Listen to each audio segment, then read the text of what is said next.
कहाँ गए अभी? बार बार वहां हमले हो रहे हैं, इसके बावजूद अब की बार वाले वहां जा नहीं रहे हैं। कल परसों मोहन जी भागवत उन्होंने भी कहा कि मणिपुर जल रहा है। एक साल के बाद खैर उन्होंने कहा तो सही, क्या अब भी प्रधानमंत्री वहां नहीं जाएंगे, गृह मंत्री वहां नहीं जाएंगे? कश्मीर तो उन्होंने पूरे चुनाव प्रचार दरमियान एक बड़ा प्रचार किया था, 370 आर्टिकल हमने निकाला। उसकी उसकी सच्चाई भी क्या है मैंने भी रखी थी सबके सामने, और हमारे जो वकील साहब है असीम सरोदे जी उन्होंने भी कहा था। खैर वो बात अभी नहीं करेंगे, लेकिन क्या फर्क पड़ा है कश्मीर में?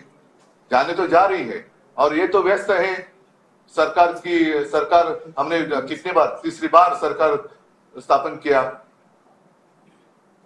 तो तीसरी बार स्थापन किया जरूर, लेकिन आपने अभी अभी क्या कि पिछले कितने दिन में तीसरी बार हमला हुआ? 3 दिन में 3 हमले हुए। तो जिम्मेदार कौन है? क्या अब भी मोदी जी वहां नहीं जाएंगे? कि अब भी वो बाकी जो विपक्ष, हम तो विपक्ष नहीं मानते, प्रतिपक्ष कहते हैं, उनको ही खत्म करने में अपना आनंद मनाएंगे? तो जिम्मेदारी उनकी है। अगर उनसे ये सारी बातें नहीं संभाली जाती तो फिर से प्रधानमंत्री होने का उनको कोई अधिकार नहीं। मोहन भागवत यांनी सांगितले की मणिपूरकडे लक्ष देणं गरजेचं आहे. आता काय वाटतं? नाही, मी आता म्हटलं तसं की एक वर्षभरानंतर भागवत साहेब बोलले हे सुद्धा कमी नाही, थोडं नाही.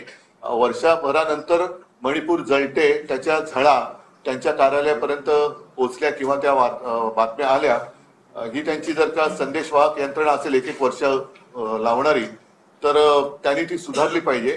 परंतु ते जे बोललेत ते प्रधानमंत्री गांभीर्याने घेणार आहेत का? कारण निवडणुकीच्या शेवटी आपण बघितलं होतं की स्वतः भाजपचे अध्यक्ष नड्डा यांनी सांगितलं होतं की आता आम्हाला संघाची गरज नाही, आम्ही भाजप म्हणून समर्थ आहोत.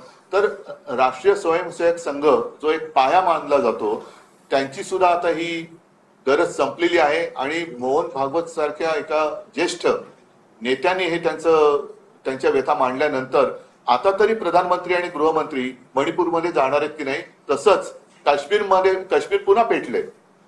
काश्मीरच्या बाबतीमध्ये प्रचारात जे ढोल पिटले गेले होते, 370 कलम काढलं, ते काढलेलं नाही, ते होल्डवर टाकलेले. हे बाकीच्या गोष्टी ह्या तांत्रिक आहेत, ते वकील तुम्हाला सांगतील. पण सातत्याने जेव्हा शपथविधीचे हे सगळे समारंभ सुरू आहेत, काल परवाकडे मोदीजीने घेतला, चंद्राबाबूंनी घेतली शपथ, पण तिथे लोकांचे जीव जात आहेत. मध्ये तर आपल्या सिक्युरिटी फोर्सेसवरती हल्ले झाले. आता तरी तुम्ही लक्ष देणार आहात की नाही? का तुमचेच तुम्ही ढोल आणि तुमचे रेकॉर्ड प्रस्थापित करण्याच्या मागे लागणार आहात?